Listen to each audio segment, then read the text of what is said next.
하나님의 은혜와 축복이 오늘 예배하는 모든 종들에게 함께 하시기를 주님의 이름으로 축원합니다. 크리스마스 선물이라는 책에 보면은 아름다운 부부의 이야기가 나옵니다. 매우 가난한 두 부부가 크리스마스가 다가왔는데 서로에게 선물을 줄 돈이 없습니다. 남편은 시계가 있는데 줄이 없어요. 그래서 시계줄 없이 시계 몸통만 들고 주머니에 넣어가지고 늘 다니는 것이 부인 볼 때 안타깝습니다. 또 부인은 머리가 긴데 그 당시는 빗이 좀 비쌌는지 빗이 없어서 머리를 예쁘게 빗지를 못합니다. 그러니까 남편은 늘 그게 마음이 아픕니다. 크리스마스 이브에 남편은 아내를 위해서 자기가 가지고 있는 시계를 팔고 줄을 샀습니다. 그리고 아내는 머리를 잘라서 남편의 시계 줄을 사가지고 왔어요. 그리고 저녁에 꺼내놨는데 서로 쓸 수 없는 물건이 되어버렸어요. 그래서 참 안타깝습니다만 쓸 수 없는 물건이었지만 두 사람은 이 세상에서 가장 큰 선물을 받은 것으로 인해서 아주 행복하게 그날 선물을 받았다고 얘기하고 있습니다. 여러분, 우리가 진정한 사랑은 무엇이냐? 그것은 상대방을 신뢰하는 것인 줄로 믿습니다. 사랑은 신뢰와 믿음에서 오는 것인 줄로 믿습니다. 그래서 love comes from trust. 신뢰하는 데에서부터 우리는 사랑이 싹트게 됩니다. 믿을 수 없고 신용할 수 없는 사람에 대해서 우리가 사랑을 할 수가 없는 것이죠. 오늘 본문 말씀에 보면 예수님을 정말 사랑하고 믿는 한 분이 나옵니다. 그분은 예수님의 어머니 마리아입니다. 가나의 혼인잔치에서 예수님이 공생의 기적을 최초로 행하게 되시는데 그것이 어머니가 아들인 예수님을 그리스도로 믿는 그 믿음에서부터 시작하게 된 줄로 믿습니다. 그래서 하나님의 때라고 하는 말씀이 나오는데 헬라어로는 호라라는 말을 씁니다. 이 말은 예수님이 공생애를 시작하기 위해서 하나님이 정해놓은 특별한 섭리의 때를 말합니다. 이게 카이로스의 시간이 그저 흘러가는 시간이 아니라 하나님이 계획하는 그 시점, 그 모든 상황이 무르익었을 때에 나타나는 때가 바로 하나님의 때입니다. 근데 예수님이 내 때가 아직 이르지 않았습니다 하고 말씀하셨는데 말씀은 그렇게 하시고 행동은 예수님의 때가 나타나는 그 모습으로 행동하셨어요. 자, 오늘 본문 말씀을 한번 열어보도록 하겠습니다. 요한복음 2장 3절로 9절 말씀, 오늘 우리에게 주시는 하나님의 말씀이므로 우리가 함께 봉독해 보도록 하겠습니다. 시작. 포도주가 떨어진지라 예수의 어머니가 예수에게 이르되 저들에게 포도주가 없다 하니 예수께서 이르시되 여자여 나와 무슨 상관이 있나이까 내 때가 아직 이르지 아니하였나이다. 그의 어머니가 하인들에게 이르되 너희에게 무슨 말씀을 하시든지 그대로 하라 하니라. 거기에 유대인의 정결 예식을 따라 두세 통 드는 돌 항아리 6이 놓였더라. 예수께서 그들에게 이르시되 항아리에 물을 채우라 하신즉 아기까지 채우니 이제는 떠서 연회장에게 갖다 주라 하심에 갖다 주었더니 연회장은 물로 된 포도주를 맛보고도 어디서 났는지 알지 못하되 물떠온 하인들은 알더라. 연회장이 신랑을 불러. 아멘. 자, 여기 보면 예수님이 지금 잔치집에 가셨습니다. 근데 그 잔치집에 지금 포도주가 동이 나왔어요. 이스라엘 백성들에게 있어서 혼인잔치는 굉장히 중요한 잔치입니다. 그리고 혼인잔치에서 포도주는 없어서는 안 되는 아주 필수품입니다. 마치 우리가 잔치를 모셔다 놓고 식사 대접을 안 하는 것하고 똑같은 규모가 바로 사람들을 모셔다 놨는데 포도주를 안 내놓는 것입니다. 그 나라는 물이 귀한 나라이기 때문에 이 음료를 포도주로 대신하는 경우가 참 많았습니다. 특별히 잔칫날 포도주가 없다는 것은 굉장히 무례한 일입니다. 그래서 그 잔치를 베푸는 연회의 장이 굉장히 당황한 것 같아요. 그래서 예수님의 어머니에게 그 사실을 알렸고 예수님의 어머니는 그 사실을 특이하게도 예수님에게 말씀합니다. 여러분, 포도주가 잔치 때 떨어지면요, 포도주 파는 데 가서 사와야 되는 겁니다. 아니면 포도주 만드는 사람한테 좀 부탁을 하든지 해야 되는데 예수님에게 그 어머니는 포도주가 없다 그렇게 말씀하세요. 이 말씀은 포도주를 예수님도 달라는 말씀과 다를 바가 없습니다. 그런데 예수님이 말씀하기를 여자여 제 때가 이르지 않았습니다. 그렇게 어머니에게 대답을 합니다. 여러분, 우리 성경에 보면 여자여라고 돼 있거든요. 우리의 정서상으로 보면은 아니 아들이 어머니한테 여자여 그럼 너무 무례한 거 아니냐, 뭐가 좀 문제가 있는 것 같아요. 그런데 헬라의 성경에 보면은 여자여라는 말이 귀나이라는 뜻입니다. 귀나이라고 말하는데 그 귀나이라는 말은 우리말로 말하면은 부인, 어르신에 가까운 표현입니다. 그냥 여자, 남자 이렇게 막 하대하는 표현이 아니고 여자분을 좀 높이는 표현인데 어떻게 번역을 하면서 여자여라고 하는 호칭으로 그냥 바로 바꾼 것 같아요. 거기에 우리는 좀 존칭이라는 시스템을 가미했어야 될 것 같아요. 그래서 어른이 말씀하시니까 제 때가 이르지 않았습니다. 내용상으로 보면 그게 거절입니다.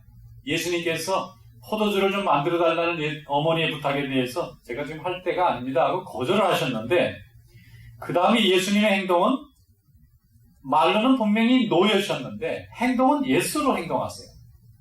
예수님의 어머니가 먼저 하인들을 불러서 예수님이 시키는 대로 해라 그렇게 명령합니다. 그러니까 또 제 하인들이 들어요. 거기에 빈 물 항아리 6개가 있는데 거기에 물을 채우라 그러니까 꽉 채웠습니다.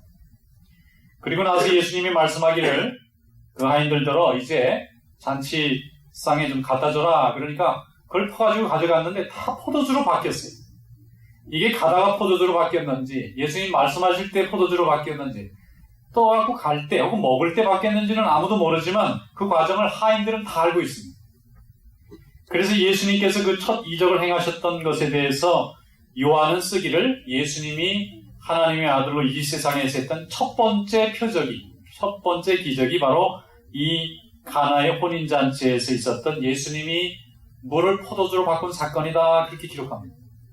여러분 믿고 믿음으로 나아가는 자에게는 하나님이 이렇게 역사하실 줄로 믿습니다. 여러분 우리가 사람을 사랑해야 될 줄로 믿습니다. 근데 여러분 사람 사랑하는 거 굉장히 어렵죠. 사랑하기 굉장히 어렵습니다. 왜냐하면 사람은 죄가 많아요. 허물도 많고 그래서 분기도 많고 질투도 많습니다. 또 낙심도 잘하고 또 두려움도 많아요. 우리가 도무지 신뢰하고 의지할 만한 상대가 아닙니다. 그런데도 하나님은 우리를 사랑하라 그러셨어요. 왜냐하면 우리의 그 사랑을 통해서 하나님은 불가능을 가능으로 만들고 죄인을 의인으로 만들고 절망을 소망으로 바꾸는 하나님의 역사를 이루시기 위해서 우리더러 사랑하고 또 축복하라고 말씀하시는 줄로 믿습니다. 어머니 마리아는 아들이지만 예수님에 대해서 많은 체험과 사연이 있어요. 아이를 잉태했을 때 성령으로 잉태했다고 하는 천사 형상을 들었습니다. 아이를 낳았을 때는 동방박사들이 찾아와서 앞으로 그리스도가 될 거라는 예물을 바쳤습니다.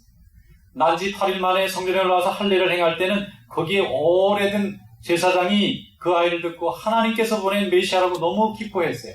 그런데 그 성경 말씀 뒤에 보면은 마리아는 이를 모두 마음에 깊이 새겨뒀다 그렇게 되어 있습니다. 여러분 하나님의 사건을 하나님의 능력과 그 체험을 마음속에 새겨둔 마리아이기 때문에 예수님의 때가 가까이 왔다는 것을 하나님이 알려쳐 주셨을 겁니다. 기도하면서 비록 내 몸으로 난 자식이지만 하나님께서 인류 구원의 대업을 위해서 사용하실 하나님의 종이라는 것을 깨닫고 언제쯤 그 일이 시작될 건지에 대한 궁금증이 있었을 것 같아요. 근데 아마 확신을 주셨을 겁니다. 그래서 포도주가 떨어졌는데 포도주 가게에 가지 않고 아들에게 포도주가 떨어졌으니 해결해달라고 가져온 것으로 생각합니다. 그때에 예수님은 노하셨지만 말로는 노하셨지만 마음으로는 어머니의 그 요구가 하나님의 때가 왔다고 하는 것을 깨닫고 첫 번째 기적인 물을 포도주로 바꾸는 그런 믿음의 역사를 이루신 줄로 믿습니다. 여러분 하나님의 말씀을 믿고 의지하고 순종하고 확신하고 신뢰하는 그런 믿음의 종들이 다 될 수 있기를 주님의 이름으로 축원합니다. 우리는 하나님이 만드신 하나님의 종들입니다. 하나님께서 우리를 통해서 하나님의 역사를 이루세요. 우리를 통해서 복음을 전파하시고 우리를 통해서 절망 중에 있는 사람을 소망 가운데 인도하시는 줄로 믿습니다. 그래서 우리가 해야 될 일은 주님의 말씀에 순종하는 것입니다. 기도하라 그럼 기도하세요. 또 예배하라 그럼 예배하시고 전도하라 그럼 전도하세요. 찾아가라 그럼 찾아하시고 축복하라 그러면 축복하시기를 축원합니다. 내 생각으로 축복받을 만한 자격이 있느냐 하는 것을 생각하셔서는 안 됩니다. 하나님께서 역사하실 때는 하나님께서 우리를 도구로 사용하시는 줄로 믿습니다. 순종하는 자만 도구로 쓰임을 받을 수가 있어요. 얼마 전에 TV를 봤더니 어떤 사람의 얘기가 나오는데 이 사람은 피자 가게 이 종업원이 배달하는 사람, 주문하면 피자를 갖다가 배달해주는 그런 사람인데 가면서 오면서 노래를 불러요. 이분이 노래 부르는 걸 굉장히 좋아하나 봐요. 그런 걸 노래를 부르고 나중에는 성악과 같이 노래도 부르고 아주 열심히 자기 혼자 독학을 하면서 노래를 부르니까 주인이 나중에 처음에 귀찮은지 노래 부르지 말라고 시끄럽다고. 일하는데 방해되고 손님들도 귀찮으니까 부르지 마라 그랬더니 안 부르는 척 하다가 또 불러요. 이 사람. 왜냐면 이 사람 노래 부르는 게 너무 해피하고 너무 좋은 거예요. 그래서 뭐 유명한 사람 TV로 보면서 노래 연습도 하고 배달만 시키면 배달통 들고 다니면서 노래 부르면서 다녀요. 그래서 나중에는 저 사람이 노래를 좋아하는구나 생각하고는 이제 주인 아저씨가 자꾸 불러보라. 그럼 자꾸 불러보라. 그랬더니 얼마나 신나게 부르는지 하루 종일 노래를 해도 안 지쳐요. 그걸 듣던 어떤 손님이 그 노래대 한번 나가보라고. 그래 자꾸 등 떠밀어서 이분이 노래대 나가는데 입상을 했어요. 그래서 유명해졌습니다. 사람들이 공부도 시켜주겠다 그러고 또 와서 노래 불러달라 그러고 그래서 TV 봤더니 스타킹에까지 나왔더라고요. 그래서 사람들이 너무 잘한다고. 여러분, 하나님께서 우리 주변에 많은 하나님의 역사를 이루실 때에 우리의 입술과 우리의 마음을 사용하시는 줄로 믿습니다. 여러분, 성도들을 축복하시기를 축원합니다. 작은 은사라도 칭찬해 주시기를 축원합니다. 그들이 열심히 믿음으로 살려고 하면 열심히 기도로 후원해 주시기를 축원합니다. 누군가를 믿어주고 사랑하고 축복해주면 하나님이 우리를 통해서 그의 인생을 변화시키시고 치유하시고 믿음의 역사를 만드시는 하나님이신 줄로 믿습니다. 근데 우리가 하나님의 말씀에 응답하고 순종하지 않으면 그런 하나님의 역사는 나타날 수가 없어요. 그래서 하나님은 우리의 마음을 넉넉하게 만드시고 우리 가운데 은혜를 허락해 주셔서 우리로 하여금 하나님의 일을 하는 데 쓰임받는 도구로 만드시는 줄로 믿습니다. 그래서 성전에 오면은 서로 아름답게 인사하시고 또 서로 축복하시고 또 서로 칭찬해 주시기를 축원합니다. 옆에 있는 사람 연습 한번 해보겠습니다. 축복합니다 한마디 해주세요. 축복합니다. 오늘 교회 나와서 감사합니다. 복 많이 받아주세요. 하나님께서 우리를 성전에 불러주시고 한 성도로 삼으신 것은 우리가 서로 의지하고 위로받으라고 하나님이 주신 사명이 있는 줄로 믿습니다. 세상에는 얼마나 고달프고 어려운 일이 많은지 모릅니다. 그러나 성전에 나와서 하나님의 말씀으로 하나 되고 하나님께서 주신 보혈로 한 형제 된 우리를 통해서 하나님 우리의 부족한 것을 채워주시고 우리가 알지 못했던 하나님의 역사를 열어주시는 줄로 믿습니다. 제자 훈련을 할 때에 처음에 제가 이제 우리 교인들을 이렇게 신앙 훈련을 시키면은 이제 세례받고 교회 나와서 아무것도 모르시는 분들이 많아요. 이런 분들은 성경이 뭔지도 잘 모르고 기도가 뭔지도 모르고 봉사도 잘 모릅니다. 그런데요, 조금씩 가르쳐드리면 그걸 깨우치시더라고요. 그리고 그걸 굉장히 기뻐하세요. 그리고 정말 하나님의 축복을 사모합니다. 그러다가 기도를 한번 시켜보면은 이분이 기도를 너무너무 어려워하는 거예요. 여러분, 사람이 사람들을 앞에 나와서 얘기하는 것도 힘든데요. 기도라는 것은 사람에게 하는 말이 아니고 하나님에게 하는 말입니다. 인간이 인간에게 하는 말도 그렇게 어려운 건데 이게 살아계신 하나님을 향해서 말을 하고 입을 열려니까 그게 얼마나 어렵겠어요. 그러니까 너무 힘들어하고 굉장히 고생을 하는데 그래도 기도해주고 격려해주고 자꾸 기회를 주고 축복해주니까 나중에는 하나님 아버지 하고 기도하시더라고요. 그 기도 소리가 얼마나 기쁘고 감사한지 모릅니다. 여러분, 어린아이가 세상에 태어나서 말을 한마디를 하려면요, 입안에서 5,000번을 같은 단어를 연습한대요. 그리고 한마디가 나오는 것입니다. 그런데 우리가 하나님 앞에 기도하고 하나님 앞에 내 마음을 표현할 때 5,000번을 해야 이게 나오는 거예요. 마음속에 수없이 반복해야 한마디가 나오고 그 한마디가 계속해서 2마디, 3마디, 10마디, 100마디가 되면 마음속에서 하나님 앞에 기도할 때마다 아무 때나 기도하는 그런 아름다운 믿음이 될 줄로 믿습니다. 여러분, 하나님 앞에 축복받는 귀한 인생 되시기를 축원합니다. 또 교회에 오면 믿음이 크게 자라는 가장 좋은 방법이 하나 있어요. 그건 뭐냐면 봉사하는 거예요. 교회 나와서 예배를 돕는 거, 교인들의 어려움을 돕는 거, 성도들이 모여서 교제하는 걸 도와주는 거, 또 하나님께 전도하는 걸 도와주는 거, 일하고 열심히 그 안에 내 몸과 내 존재를 헌신하면은 믿음이 금방 자라납니다. 처음에 봉사하는 일이 얼마나 힘든지 몰라요. 자기가 교회 다니는 걸 인정하는 것도 힘들고 다른 사람 앞에서 복음 전하는 게 얼마나 힘들고 어렵겠어요. 그런데 조금씩 가르쳐주고 칭찬해주고 격려해주고 축복해주면요, 나중에 일하기 시작합니다. 교회를 위해서 일하고 또 죽어가는 영혼들을 위해서 일합니다. 그럼 믿음이 자라나기 시작하고 그분 따라서 전도가 되어져서 교회에 나와서 같이 신앙생활하는 사람들이 생겨나는데 그런 분들 보면 얼마나 귀한지 모르겠어요. 하나님이 역사하시는 줄로 믿습니다. 믿음은 하나님의 역사를 이루는 힘입니다. 위로는 하나님의 역사를 믿고 아래로는 이웃의 살아가는 변화하는 힘을 믿는 것입니다. 이것이 우리의 믿음인 줄로 믿습니다. 사무엘상 16장에 보면은 선지자 사무엘이 기름을 이렇게 뿔에 담아가지고 베들레헴에 있는 이새의 집을 찾아갑니다. 왜냐하면 하나님께서 그 아들들 중에 왕이 될 제목을 기름 부으라는 명령을 듣고 찾아가요. 가서 보니까 7째 아들이 있는데 다 멋있습니다. 그런데 기름을 부으려고만 하는 하나님의 영이 허락질 않아요. 그 사람이 아니다. 나중에 하나님이 말씀합니다. 여호와는 중심을 보느니라. 사람은 외모를 보지만 나는 중심을 보느니라. 그 아이가 아니다. 마지막에 다윗이 왔더니 하나님이 바로 이 아이다. 그렇게 말씀하십니다. 그래서 그 아이에 기름을 부었습니다. 다윗이 그때 기름 부음을 받을 때 자기가 왕이 될 거라고 생각도 안 했을 거예요. 목동이었어요. 들판에 나가서 양이나 치는 사람이었습니다. 그런데 하나님은 그가 하나님을 온전히 순종하는 믿음이 있는 것을 보시고 그에게 기름을 부었고 그가 20년 후에는 이스라엘의 목자가 되어서 왕으로 하나님의 일을 아름답게 감당하게 된 줄로 믿습니다. 여러분, 우리는 형제를 사랑하고 또 연약한 자를 돌보고 그들에게 하나님의 복음의 말씀을 증거하는 그런 믿음의 사람이 되어야 될 줄로 믿습니다. 모든 사람은 다 변화 가능성이 있어요. 어떻게 변할지 우리는 알지 못합니다. 우리의 판단과 우리의 기준으로는 예상할 수 없는 것이 하나님께서 믿음으로 변화시키는 인생의 존재입니다. 그러므로 항상 사람을 만날 때에 하나님이 우리에게 주신 사명이라고 생각하고 그들을 믿음으로 축복하고 또 믿음으로 기도하고 믿음으로 도와주시기를 주님의 이름으로 축원합니다. 마태복음 4장 19절에 보면은 20절까지 예수님이 이렇게 말씀하세요. 나를 따라오너라. 내가 너희를 사람을 낚는 어부가 되게 하리라 하시니 그들이 그물을 버려두고 예수를 따르리라 하고 말씀하고 있습니다. 예수님께서 제자들을 부르실 때에 그들을 처음부터 믿으셨어요. 지금은 어부고 지금은 세리고 지금은 열심당원이고 지금은 아무것도 가진 게 없고 성격도 괴팍하고 또 혈기왕성하고 또 너무 낙심도 쉽게 하고 의지도 부족하고 그런 사람들이었지만은 예수님이 부르실 때에 내가 너를 사람 낚는 어부로 만들어 주겠다 하고 말씀하시고 다 부르셨어요. 그리고 3년 동안 그들을 훈련시켰습니다. 그들에게 말씀을 가르치셨습니다. 함께 체험을 했습니다.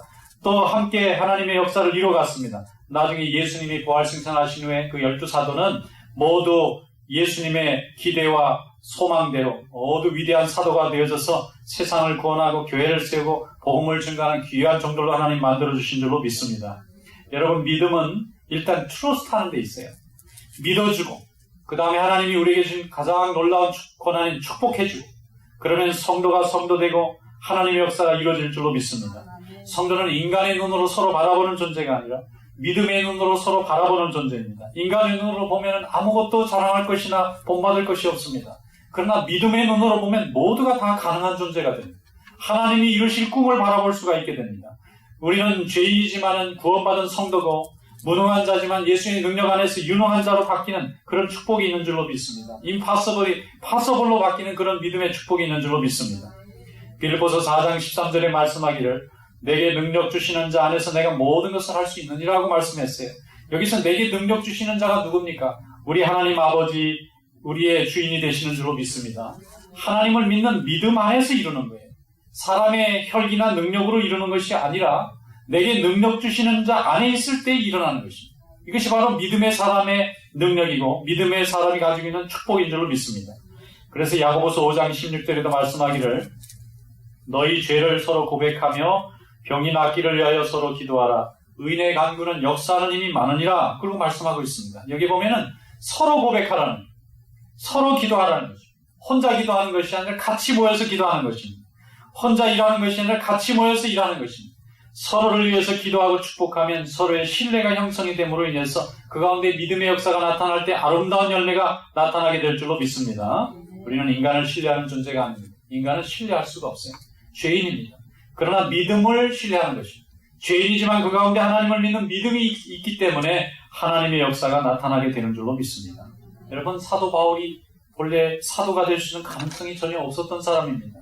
예수 믿는 사람, 교회 다니는 사람들, 또 예수의 제자들을 따라다니면서 핍박하고 또 그들을 심지어는 옥에까지 가뒀던 그런 흉악한 사람입니다. 그런데 하나님이 그를 바꾸시니까 온 세상의 이방인들의 사도로서 복음을 전하는 자가 되지 않았습니까? 또 삭개오의 변화는 어떻습니까? 이 사람은 키가 작고 세리고 모든 사람들에게 비난받는 사람이었지만은 그가 예수님을 믿고 감사할 때에 하나님이 그 인생을 변화시켜서 많은 믿음의 역사를 이루신 줄로 믿습니다. 또 니고데모는 어떻습니까? 그는 사례들인의 높은 의원의 지위를 가졌지만은 그런 예수를 믿고 변화받아서 하나님의 역사를 증거하는 귀한 일꾼이 된 줄로 믿습니다. 여러분, 모든 인간의 가능성이 바로 믿음의 힘에서 나오는 줄로 믿습니다. 하나님을 붙잡는 성도 될 수 있기를 축원합니다. 하나님께서 주신 믿음의 힘이 아니고서는 우리가 이렇게 아름다운 삶을 살아갈 수가 없어요. 그래서 형제들이 서로 교회에 모이면 서로 축복하고 또 기도하고 믿음의 역사를 이루시기를 축원합니다. 어제 TV를 봤더니 유명한 가수 한 분이 나오는데 그분이 옛날에 쨍하고 해뜰날 돌아왔단다 그런 그 노래를 하신 분이더라고요. 송대관 씨라고. 근데 그분이 조선일보 이렇게 인터뷰한 거 보니까 이 가수로 살다 보니까 너무 힘든 거예요. 가수를 살다 보니까 사업할 줄도 잘 모르고 그냥 늘 사람들의 인기 속에서만 살다 보니까 어디 가서 밥도 제대로 못 먹어요. 다 사람들이 알아보니까 행동도 함부로 할 수도 없고 아무튼 뭐 어디 감추고 살 곳이 없는 거예요. 한국 땅에서는. 근데 이분이 사업을 하다가 넘어졌어요. 그래서 빚도 많이 지고 고생을 많이 하게 됐는데 나중에 어디 마음 의지할 곳이 없는 거예요. 그런데 이분이 뭐라고 얘기하느냐 마지막에 요즘 하나님 말씀인 성경을 열심히 읽는다는 거예요. 나는 또 일간신문에서 그런 것까지 자세하게 써주는 건 처음 봤어요. 성경을 읽을 때 다 위로가 된대요. 성경을 읽을 때 두려움이 없어지고 성경 하나님의 말씀을 붙잡고 있으면 마음이 편안히 찾아온다는 것입니다. 하나님이 이런 분을 이렇게 쓰시는 걸 보고 깜짝 놀랐습니다. 여러분, 이분이 예수 열심히 믿을 수 있는 사람이 아니었어요. 세상의 즐거움과 또 사람들의 인정을 따라갔던 사람인데 그 모든 것을 다 포기하고 이제는 하나님 말씀을 붙잡고 하나님 앞에 기도하고 하나님 주신 은혜 가운데서 위로 가운데서 사는 줄로 믿습니다. 여러분, 이것이 사람의 믿음을 통한 변화인 줄로 믿습니다. 믿음을 붙잡으면 축복의 인생이 열리는 줄로 믿습니다. 제가 좋아하는 복음성가가 있어요. 형제의 모습 속에 보이는 하나님 형상 아름다워라. 존귀한 주의 자녀 됐으니 사랑하며 섬기리. 그런 찬양이 있습니다. 형제의 모습 속에 보이는 하나님 형상 아름다워라. 존귀한 주의 자녀 됐으니 사랑하며 섬기리. 네, 좋지요? 같이 한번 불러볼까요? 시작. 형제의 모습 속에 보이는 하나님 형상 아름다워라. 존귀한 주의 자녀 됐으니 사랑하며 섬기리. 아멘.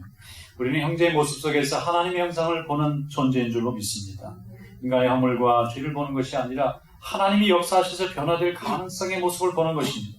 그럴 때에 하나님이 우리를 통해서 사람을 부르시고 변화시키시고 구원시키시고 믿음의 역사를 이루어가시는 귀한 축복의 삶이 이루어질 줄로 믿습니다. 요한일서 3장 17절에 말씀합니다. 이 세상도 그 정욕도 지나가되 오직 하나님의 뜻을 행하는 자는 영원히 거하느니라. 이런 하나님의 역사와 하나님의 축복이 오늘 여러분들에게 함께 하시기를 주님의 이름으로 축원합니다. 기도하겠습니다. 감사하시고 은혜가 많으신 하나님 아버지, 이 시간 저희들 하나님 말씀을 들음으로 인하여 우리의 심령을 새롭게 해주신 은혜로 감사를 드립니다. 이 시간 저희들에게 하나님께서 큰 믿음을 주시고 온전히 주님만을 붙잡는 온전한 신뢰를 허락하여 주시사 세상을 이거 죄와 싸워 이기며 믿음으로 승리하는 복된 종들이 다 될 수 있도록 은혜를 베풀어 주시옵소서. 예수님의 이름으로 감사하며 기도하옵나이다. 아멘.